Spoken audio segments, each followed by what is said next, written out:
people don't often realize that like rock climbing is just all about failure. We get so good at failing because essentially all we do is fall. It really is just kind of about the struggle and it's about the failure, and we get really good at that. We're all climbing some type of mountain in our life, aren't we, Emily? Just some of us are doing it figuratively. You're literally climbing freaking mountains. Another cool and kind of unique part of the film is the highlighting of partnership and the highlighting of the support. You have to have someone on the other end of that rope. And so they're literally holding your life in their hands. Like, you need someone up there that you trust, that has the skills that you do, that kind of knows you and knows how you operate. I just had the best team ever to support me. And I think that that's like this huge part of what made it all happen for me. Hey, everybody, I got Emily Harrington with me here right now. And this girl is an absolute badass. She has a documentary come out in IMAX called Girl Climber. And let me tell you, I had the opportunity to sneak peek this bad boy. I was sitting on the edge of my seat, almost having anxiety of what she was able to do and the things that she does in her life.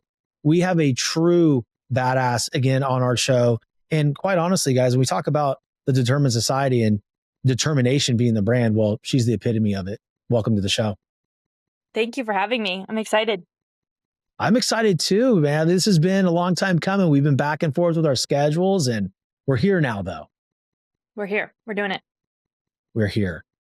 Your documentary, and again, I know it's coming out, and we don't want to give a lot of spoilers, right? But literally riveting.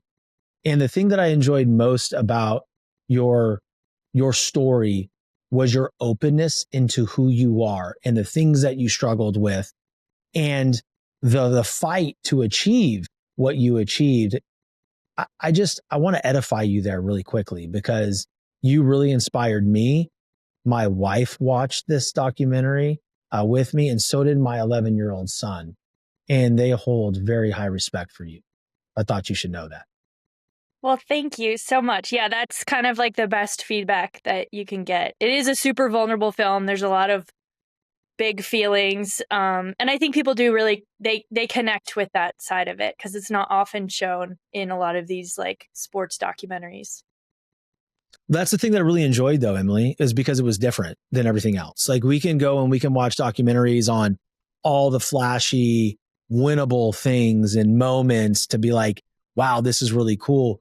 But you touched on such a human element, right? Just from your childhood, the things that you struggled with, the perception of you, even just to the point where like, hey, this is mostly, it's a guy's club, right? And you have fought through that to show girls everywhere, women everywhere, that no matter what the goal is, that they can achieve it as long as they put in the work and they are intentional when they do it.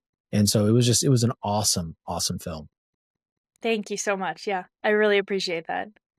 Absolutely. It's been a long How was road. it for you? Dude, I know. I felt like I've experienced it with you, right? That whole hour and 32 minutes or whatever. I'm like, yeah, we're besties now. I know her. Like, I get this.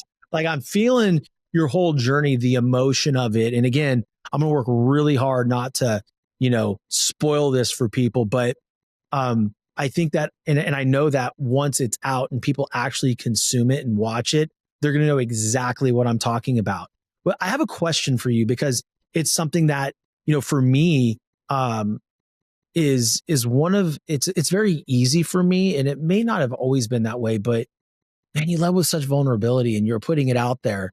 Was that easy for you? Or is there like a moment where you're like, man, I don't know if I want to share this? It's a question I get a lot. And I think it's interesting because it wasn't difficult, because the filmer, my friend, John Glassberg, he was like one of my best friends. And so we'd just been through so much together. And so to me, it was like, I was just being vulnerable in front of this person who I trusted. And, I was just being me. I was really present and involved in the project. And also, when someone's pointing a camera in your face, especially like when you're climbing, what's going through your mind is not like, oh, someday this is going to be on like an IMAX screen. Like, nobody thinks that. I mean, I knew that, for sure. I knew that John had like a dream of making a feature doc, but like, we all have dreams, right? Like, oftentimes they don't pan out. Like, in my mind, I was like, oh, this could be like a little YouTube short for one of my sponsors. But yeah, I don't really have that much of an issue with it. I also think like in society, it's generally a little bit more accepted for women to show emotion and to be vulnerable and stuff like that. I hope that that's changing now. But yeah, I didn't have quite as many hangups as people might have assumed. Yeah, I was just kind of being me. It was very raw. I mean, there's times where I'm like, I'm sitting there because we watched it, in our bed. I'm like, the anxiety that I had. I'm afraid of heights. I don't think there's any secret. People that listen to my show, I'm like, if I'm on a 6th floor of a condo, my kids are like, look, I'm like, hey, get back. Like, hey, come here. Yeah. Like, I'm like, Yeah. I'm like, hey, why don't you step back a little bit? But to see the things that you do is just, it's mind blowing to me, to be quite honest. Yeah. I mean, I think a lot of people have that reaction. I think the interesting thing is like, I also have that experience when I'm dealing with exposure. Like, I don't like standing on edges. I don't like being on the edge of El Cap without a rope on. Like, I totally get the like weird, like anxiety exposure feeling. I think when I'm like facing the wall and actually on the wall, it for some reason it's a different experience for me. And because I'm just so accustomed to like climbing and the feeling of climbing and having control, it doesn't affect me as much. But I too have that like fear of exposure and that fear of height. And like if I think too much about it, then I can like get overwhelmed by like that very human fear. Like humans aren't really, we're supposed to have that response when we're high up. Like it's your brain telling you that there's like something dangerous happening and you should like take a step back. So I too have that reaction. And I think that's also why the film is so relatable to people is I talk a lot about how scary it is up there and how afraid I am. Mm-hmm. And I think a lot of people might think that I'm not afraid and that I just like don't even think about it, but I do quite often actually.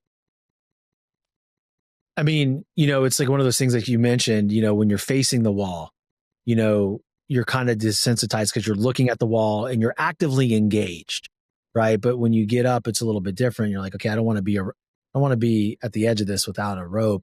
How much of it, and some of the things that I guess I'm just going to come flat out and ask you, because some of the things that I was going through, like, well, how do they know that rope is strong? Like if she falls on a certain pitch, like, how do we know this is how does she know that this is going to hold her? I mean, like it's that, the that same, to me, like, it's the same reason you know that your airplane isn't going to fall out of the sky. Like you don't know exactly why, but it doesn't. And you trust the system. Like, yeah. I mean, these things have been tested and rated and they go through like massive testing and they can hold far more than body weight, far more loads than like a person falling. I've actually like hauled someone's van out of a ditch using a climbing rope. You have? Yeah. Yeah. That was actually like a very visual example of how strong the ropes are. Like I just watched it like stretch. And then like eventually the van started moving and I was like, wow, that was really impressive. That's wild, man. That's crazy. Yeah. So we have a lot of faith in our equipment. Yeah. We have like a ton of faith in our equipment. They're tested a lot and like it's like above and beyond, like modern equipment, modern technology. It's just like any other sport. Like it is very, very bomber. Well, yeah, absolutely. Great. It's great support, right? You got to trust your technology. But the other thing that I really enjoyed about the doc is your amount of support from human beings. Your support in your climb of El Cap. He said something, man, that, I mean, of course, that everybody, most people know who he is. But he said something to you on your first try. You said, I'm giving it all I can right now. And he goes, but are you? Like, it feels kind of worky to me. And then he's like, of course you can. You just get in and engage. And I stopped the video. I go, Bobby, did you hear that? My son, like, did you pick up on that? And he goes, no. I go, I rewound it like 5 different times. That was such an impactful point for me. And it brought me in even further.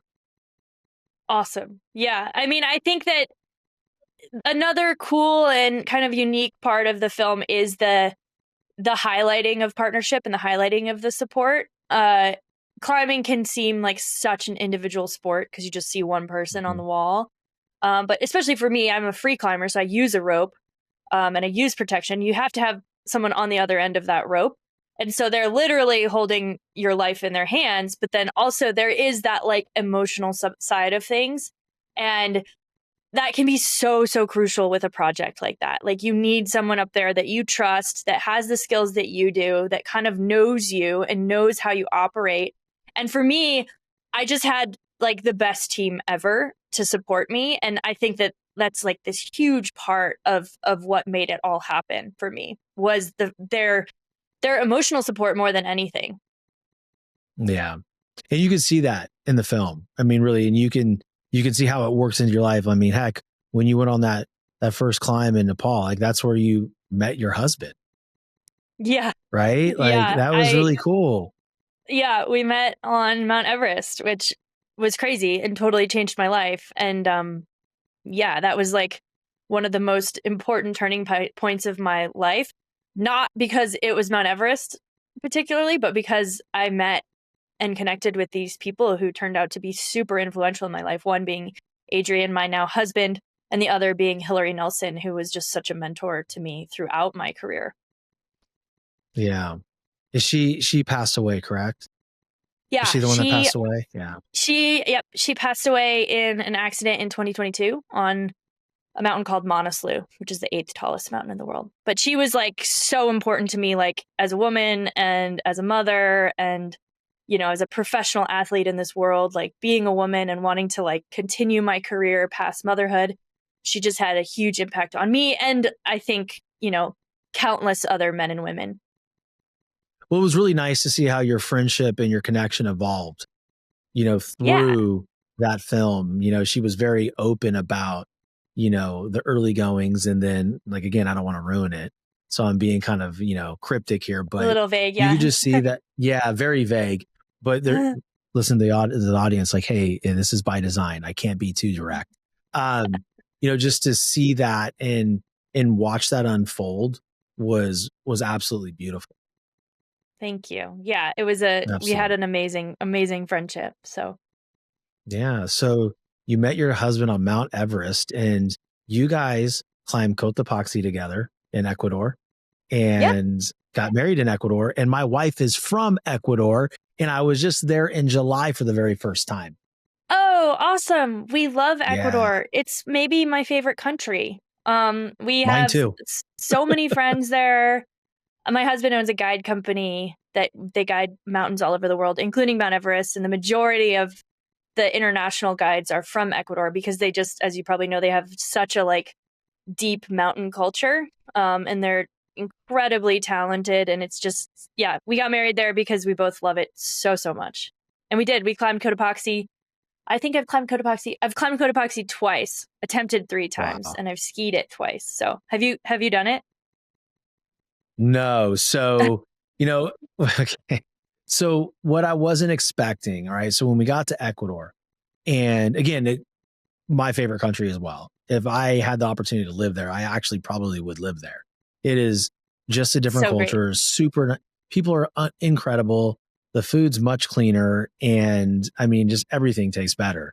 But but we started going on little things. We went to the middle of the earth and we went to some volcanic spas which was incredible. And the one thing that I wasn't anticipating is the amount of time in a car to get anywhere. And it was Yeah, very, the You were in roads are Quito? not. Yeah. We were in Quito. Yeah, that's where my wife's Uh-huh. from. So, we, you know, I wasn't by the time that we were supposed to go to Cotopaxi, I looked at my wife. I go, I can't do another 2 hour trip. Yeah. I was like, babe, we're coming back, but I'm not doing this because I'm going to sleep the whole way. And I just Yeah. don't, I didn't want to do it. But, my wife said, well, that's the best part of Ecuador. Like we have to go. I'm like, well, Ugh, cool. We'll go next time. it's so amazing. I highly recommend it. I highly recommend climbing it because like it's kind of like an intro level peak for Hmm. like high altitude, and it's just like stunningly beautiful. I like to call going to Ecuador like expedition light because you're still like trying hard and doing hard things and at altitude, so it's a little painful. But then you get to stay in these really amazing like haciendas and little huts, and the food is really good and it's all very comfortable and you're not sleeping in a tent. And so it's just like this really nice mix of like, you're kind of suffering on the mountain, but then you get to go and have a little bit more comfort and luxury. It's just like the best combination ever. And I would continue going back forever. Whereas other things I'm less into now. Yeah, no, absolutely. Sometimes you do things, you're like, okay, that was great, but I'm done. But Ecuador is like one of those things where just the energy there. And I think it's because, I mean, I'm literally, I can't remember what the place was called, but it was this volcanic spot. It was in the middle of a volcano. And I'm sitting there looking at the Andes Mountains, and the cloud, was very overcast and drizzling the whole day. And I'm laying in this spot, like in 100-degree water. And I'm like looking all around me. And I'm like, man, if this doesn't connect you, there's got to be something wrong with you. Because it was just incredible. And then coming home, I'm like, damn it, I want to go back. I know. I want to go back. I know. Back very soon. I have that same feeling. Yeah, we have to get back to Ecuador. I think I want to go to the Galapagos too, because that's supposed to be amazing. Our friend lives in the Galapagos. She's a marine biologist, and awesome. She's a very, very good one, and a very, I guess you would call popular or world renowned one. And the next trip is, rumored to be the Galapagos. And I would love to go there. Like that is the most beautiful. I've heard amazing things. And then when I search pictures on it, I was like, there's so much beauty in Ecuador. In that region. So nice. I know. It's the best. I love it. Yeah. You have plans to go back anytime soon? Well, yeah, we're actually, our friends who are from Ecuador are really encouraging us to go back next summer, or next, I guess it's like August, for the Galapagos. Yeah. And our son will be 3.5. So he'll kind of be at the age where he can like enjoy the animals and stuff. So they're really encouraging us to go back. They also really want us to just send our kid to Ecuador for like months to just spend time with them when he's a little bit older.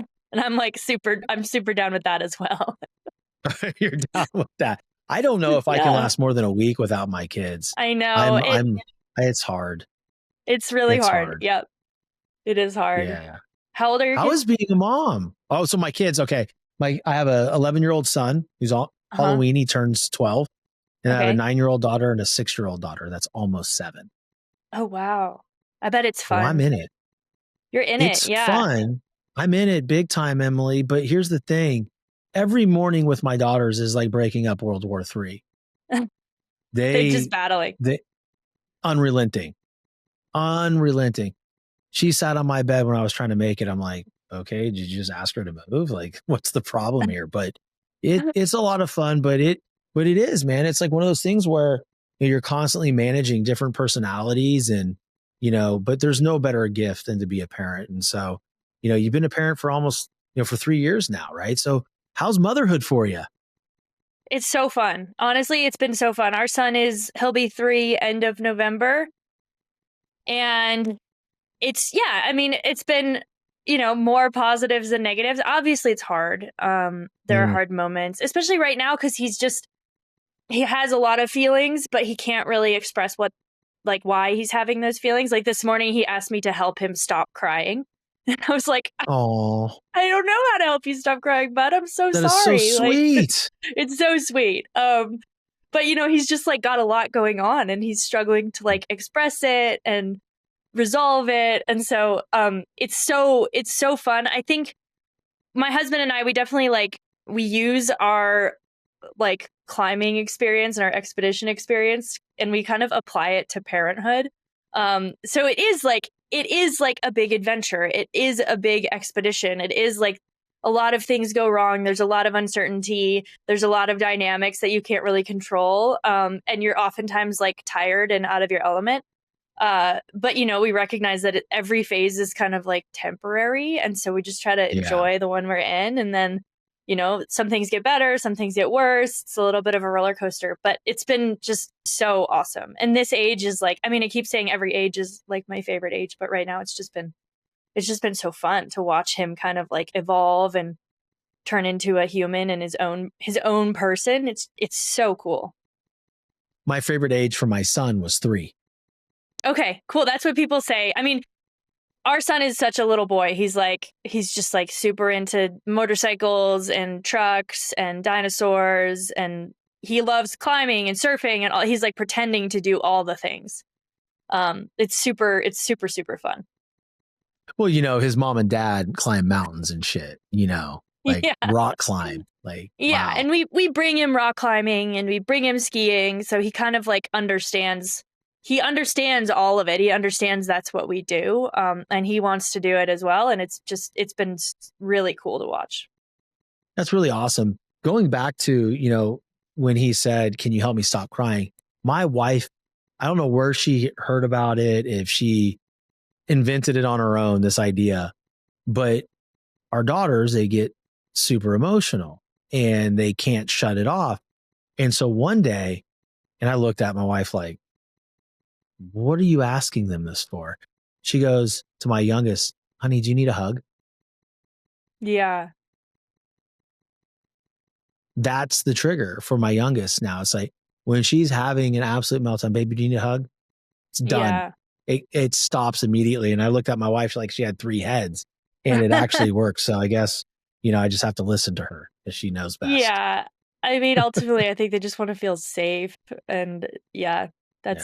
that's kind of how our son is too. He just wants to like be held and be cuddled, and he also asks if he Yeah. can cuddle. He says, "Can you cuddle me?" So I love sweet. that.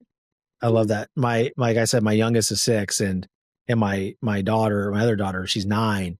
Every night, "Can you cuddle us for a little bit? Can you?" Yeah. And then, I'm like, "Okay, I'll come." And then the little one would go, "Well, you cuddled me last night, so I don't want to make mama feel bad." She goes, "I have an idea."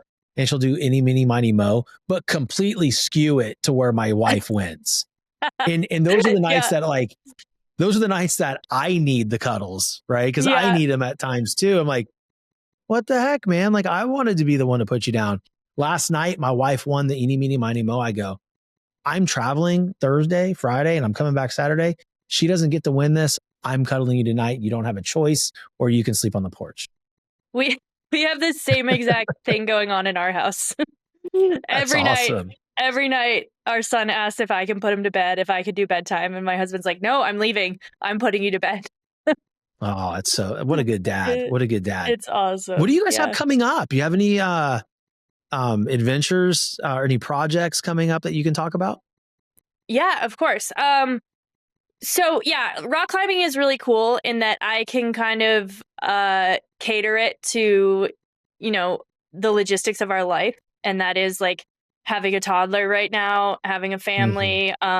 So I'm still climbing a ton. I'm training really hard, and honestly, I'm like in some disciplines I'm performing just as well now as I did when I was like 18 years old, which is really exciting and cool.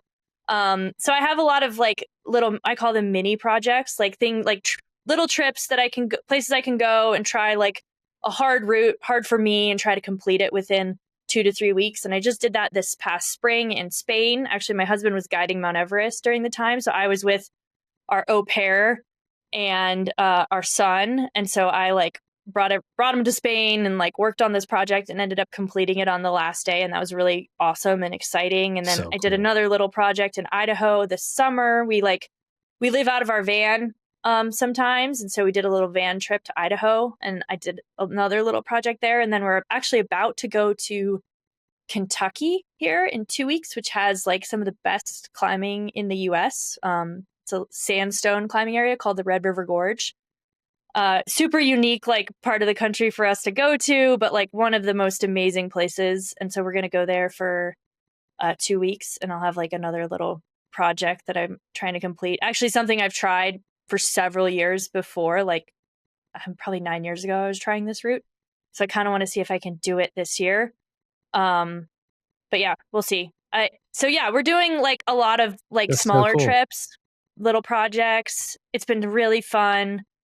Super motivating for me. I don't have anything like super big right now because of the film stuff. I've just been doing a Mm-hmm. lot of PR and a lot of film premieres. And it's just hard to do something like go to Yosemite. Yosemite is just like such an intense place to be. We went last year, and I was able to climb a route that I'm really proud of, but not on El Cap.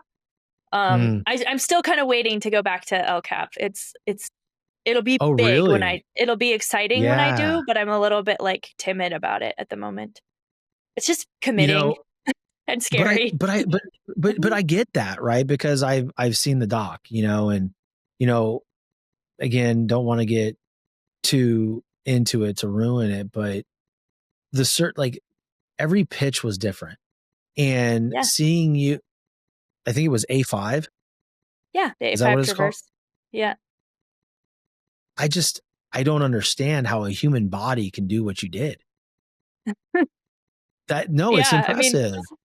thank you. I mean, it's the whole like 10,000 hours theory, right? Like I've just been basically working towards that since I was 10 years old. And Yeah, that, it's pretty intense. It's pretty intense. thank And every you. time you would go to get the chalk, I'd be like, "Oh my god, what are you doing? Don't, no, no, don't take your hands off of it." I'm like freaking out. I'm like, "What is she doing? You need those Chalk hands, is Emily. You need essential. both." We need the I chalk. bet. Yeah. No, it was really good to see the differences. And this is why I was so excited to have you on, because you did something so big and you've been so successful in your career, even as, a young climber, the indoor rock climbing, and then now to a completely different avenue from what you were doing.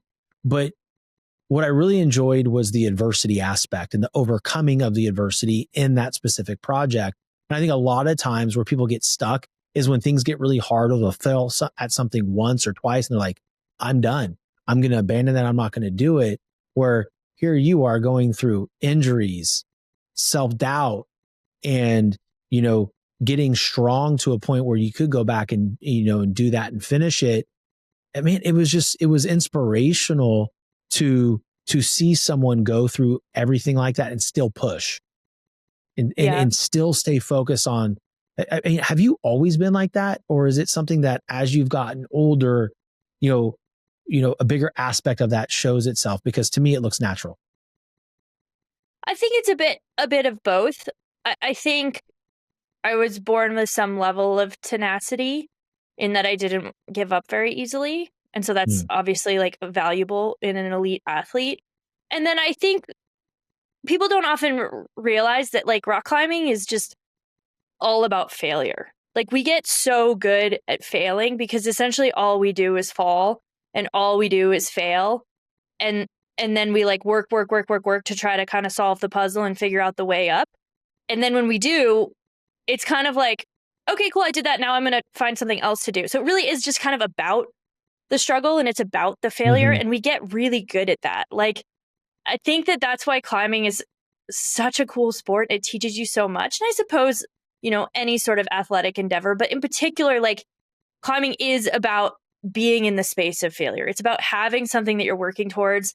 And most often you're not doing it. Like I have a long Mm-hmm. list of climbs that I haven't completed that I'd like to complete someday. And I always think about like, especially with rock climbing, it's like the rock is always going to be there. Like it's not going anywhere. So you can always go back to it. And I really like that mentality with something, with having a goal. It's like it requires a lot of patience. So you kind of are like, okay, maybe I'm not going to do it today. Maybe I'm not going to do it tomorrow. Maybe I'm not going to do it on this trip, but it's always going to be here and I can always come back to it. And I've always really liked and appreciated that mentality. And I think it's enabled me to kind of sit in that space of failing and struggling and not kind of capitulate. Like, so that's just like not a Mm. part of the equation in our brains. We're just kind of like, it's still there. So it's still an opportunity to go do it. So you're never kind of like, oh, I'm giving up, because it's always going to be there. You're always going to have the opportunity to get stronger and go back to it. And I think that that's just a really important attitude to have in a lot of things. That's a great point. And for the audience tuning in, I want you to really think about this, what I'm about to say, and reflect on what Emily just said, because people go through life and are so scared to fail. Like the failure, the F word to them is like embarrassment, and it brings this sense of lack of accomplishment, and people are going to laugh at me. But I mean, I didn't rock climb. I played baseball, and I always said baseball is a game of failure. And then after learning about you more, both those sports are rooted in failure, like truly rooted in failure. you're going to fail more times than not. And for me, they really parallel life, right? Because we go through it for the people that are not athletes and they're not pushing themselves like you are in that avenue. They're pushing in their career. They're pushing as parents, or even someone who is single trying to find the partner of their life, right? There's so much disappointment every single day that people have the potential to go through.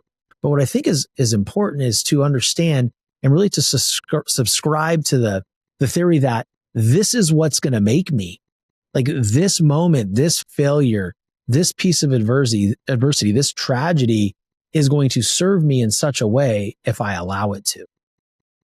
Yeah, totally. I think that's the attitude shift that can help people a lot with their mental health, for example. Just like shifting that perspective. And then also, I think kind of paralleling the fear of failure is the like necessity for everything to go right and the necessity for everything to kind of fall into place in the way that you envisioned it. And that also just isn't a realistic expectation for life. Especially, you know, for me right now, it's like, it's not a realistic expectation as a parent either. Like things just don't go as planned. There's a lot of uncertainty. There's a lot of things that we can't control. And I think along with like accepting and learning from our failures is also accepting and understanding that perfect doesn't exist and that we can't control everything. And so you do have to kind of control what you can control and let go of the rest in a way. As scary as that is for some people to do, I think it's a really, really valuable exercise. And I think it can help people a lot with like their anxiety and their well-being and like enabling them to sleep at night, like me. No, I love it. And you're 100% spot on, right? I think it's all about perspective and it's all about allowing yourself to be imperfect. I mean, not to seek perfection in an imperfect world. We're all going to fail. And that should excite you in a lot of different ways. So I hear you on that one. But it's hard, right? Because, you know, I get a lot of people reaching out to me and I'm sure you do as well. How do I push through this? Like, I can't give them the magic bullet, right? But what I can say is like, hey, this moment where you're struggling so much, this is your opportunity. Like, this is where you grow. This is where you turn into the badass that you're going to be. You have to embrace these moments because if you're just looking for the win, if you're looking to complete the project, if you're looking for the trophy, how unfulfilling is that, right? Like, because once you get the trophy, like a lot of times where I hit a milestone, I'm thinking, once I get here, this is going to be great for the show, for the platform. Then I get there and I'm like, I missed the chase. I missed the work. I missed the failure.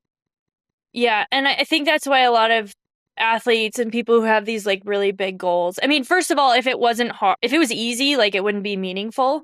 So it kind of aspiring to the end or the outcome is, of course, it's a very natural thing to do. But then oftentimes, like if there's no struggle, then it's a little bit anticlimactic and you kind of like left unfulfilled. But at the same time, if you have this really long drawn out struggle and you get to the finish line, like for me, with the film, when I finally kind of like, you know, made it happen, I had this period of time where I was like incredibly lost and felt empty and didn't know what to do next and didn't have any motivation and like didn't want to climb, but didn't know what else to do without climbing. So it was just like this very like empty feeling. And I think that is also something that we should be aware of. It's like something that happens. It happens to people when they kind of reach the finish line of something.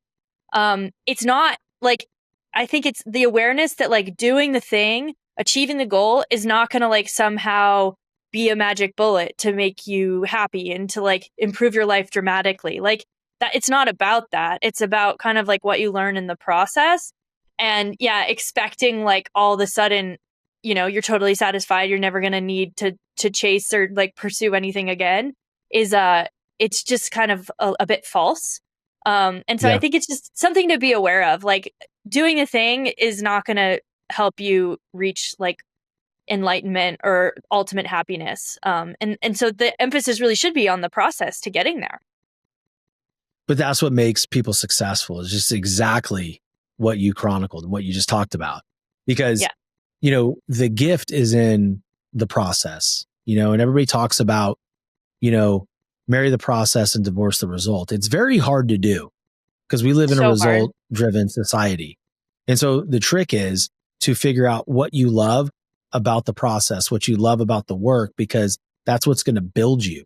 Right. And I can look at, we hit a milestone last November that I was blown away by. I'm like, wow, this is it. Next day I woke up so down.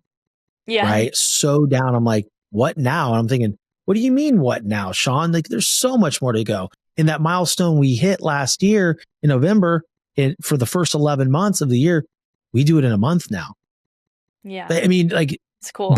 But I went back to the drawing board, right? And I said, okay, that's neat. That's cool. But what did I love about it?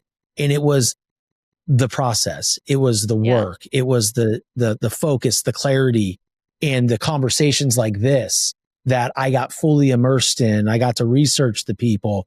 I got to be included in screening films. Like, I love that process. So I just made it about that every single day. And when I get on the mic and I'm having the conversation, that's game time.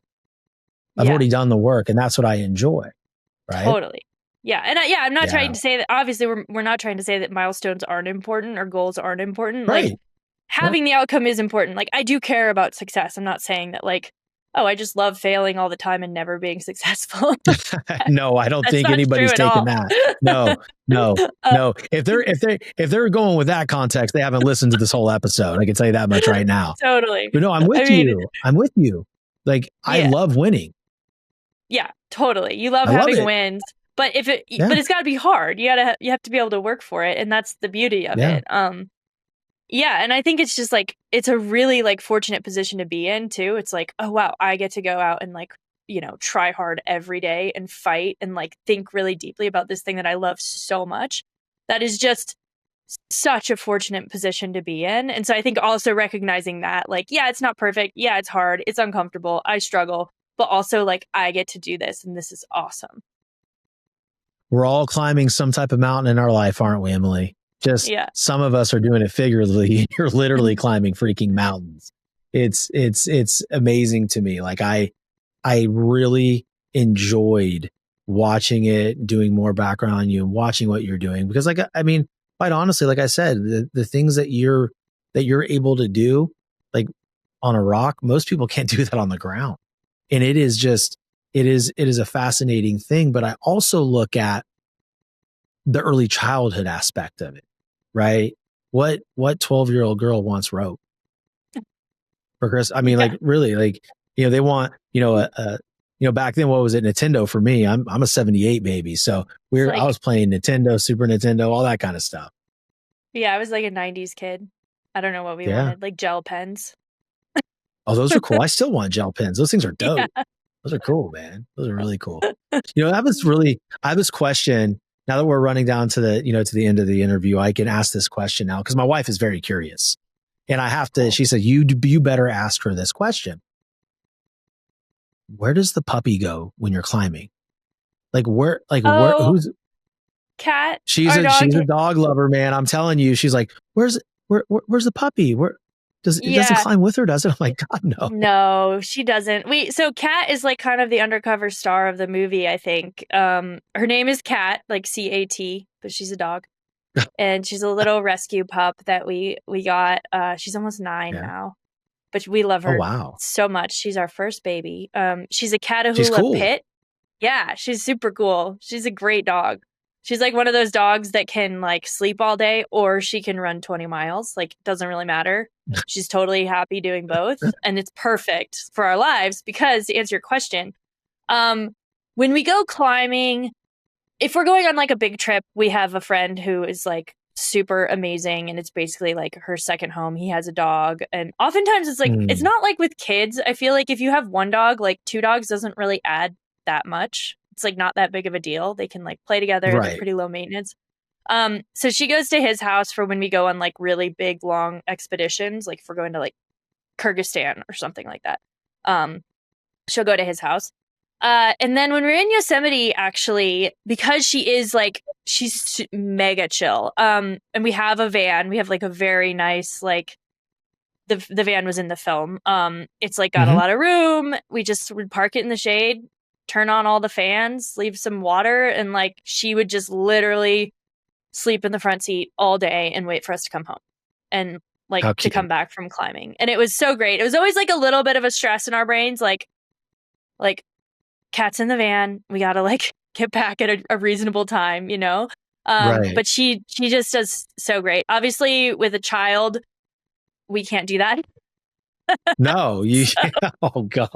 So now we have like a nanny and another person that hangs out with our Okay. kid when we're like on the wall or doing longer days. And then Kat benefits from that because she's hanging out with that person as well. So Yeah. that's what And she that's gets what to we hang do with out with her. her brother.